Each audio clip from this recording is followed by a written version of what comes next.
Shalom Bapak Ibu Saudara, berjumpa kembali di dalam mimbar kecil. Tuhan selalu menyertai kita.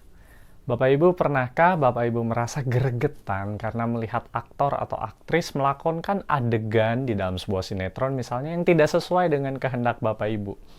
Tahu saat kita menonton sepak bola, kita begitu gregetan melihat pemain yang melakukan kesalahan atau kekeliruan, padahal tinggal sedikit lagi ia bisa mencetak gol. Sepertinya kita pernah mengalaminya, dan tidak jarang juga kita memberikan komentar-komentar, jangan gitu, atau harusnya begini dong, ngapain begitu? Ya, Bapak Ibu Saudara, sedikit banyak contoh-contoh tadi menunjukkan bahwa sebenarnya kita peka terhadap ketidakselarasan. Kita tahu dan sadar mana perbuatan yang baik untuk dilakukan supaya selaras dengan tujuan-tujuan yang baik. Saat ada ketidakselarasan antara perbuatan dan tujuan, maka dengan cepat kita bisa tahu.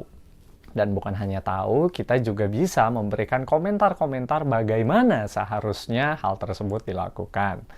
Bapak Ibu Saudara, sayangnya dalam hidup kita sehari-hari ketidakselarasan antara tujuan yang baik dan perbuatan yang baik di dalam diri kita juga acap kali terjadi. Kita ingin nih menjadi orang yang baik. Kita tahu perbuatan-perbuatan baik apa yang seharusnya dilakukan. Tapi seringkali kita tidak melakukannya. Bahkan terdapat kecenderungan untuk kita lebih memilih apa yang kurang baik. Bapak Ibu Saudara, Rasul Paulus sendiri pernah mencatat di dalam surat Roma 7 ayat 19 dan 20 demikian. Sebab bukan apa yang aku kehendaki yaitu yang baik yang aku perbuat, melainkan apa yang tidak aku kehendaki yaitu yang jahat yang aku perbuat. Jadi jika aku berbuat apa yang tidak aku kehendaki, maka bukan lagi aku yang memperbuatnya, tetapi dosa yang diam di dalam aku. Rasul Paulus menjelaskan tentang dosa yang membuat manusia tidak selaras antara apa yang baik dan perbuatan yang dilakukannya. Tidak selaras juga dengan kehendak Allah. Dan jika manusia hanya menggunakan kekuatannya sendiri, ia akan cenderung gagal. Hanya oleh pertolongan Tuhanlah manusia bisa menyelaraskan antara apa yang baik dengan perbuatan yang baik. Antara kehendak Allah dan apa yang dikerjakan untuk kehendak Allah itu.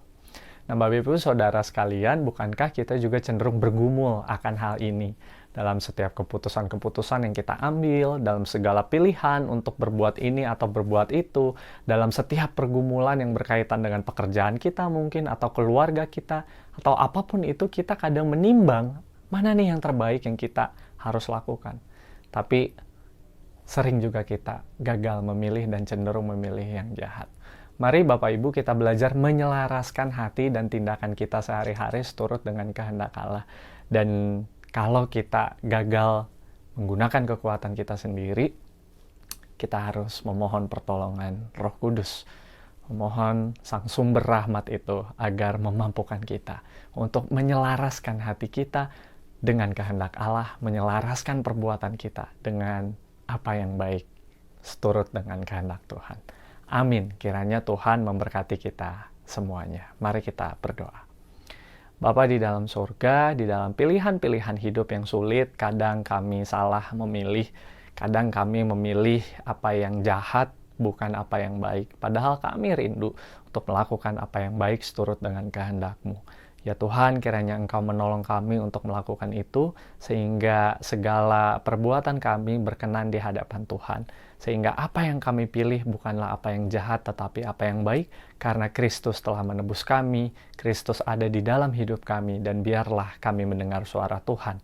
Terima kasih Tuhan, kiranya Engkau yang membimbing dan memimpin kami selalu. Di dalam Kristus Tuhan kami berdoa dan bersyukur. Amin.